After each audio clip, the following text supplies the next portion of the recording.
আবার একই কথা বলছেন আপনারা। আমি কখনো বলি নাই আমরা বিশ্বকাপ খেলবো না।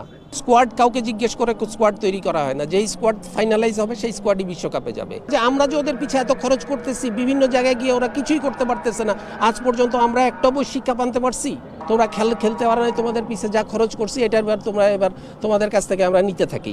27 সাল পর্যন্ত আমাদের রেভিনিউতে কোনো কিছু হ্যাম্পার করবে না। আইসিসি থেকে আমরা $27 মিলিয়ন পাই না, আইসিসি থেকে আমরা $20.4 মিলিয়ন পাই প্রতি বছর। আমাদের এক মুস্তাফিজকে তারা যেইভাবে হিউমিলেট করে আমাদেরকে বের করে দিল, তারপরে ওরা একের পর এক প্রোপাগান্ডা চালায়, বিভিন্নভাবে তারা প্রোপাগান্ডা চালালো যে এই না করলে এরা দেশ না, এদের কোনোভাবেই কিছু হবে না।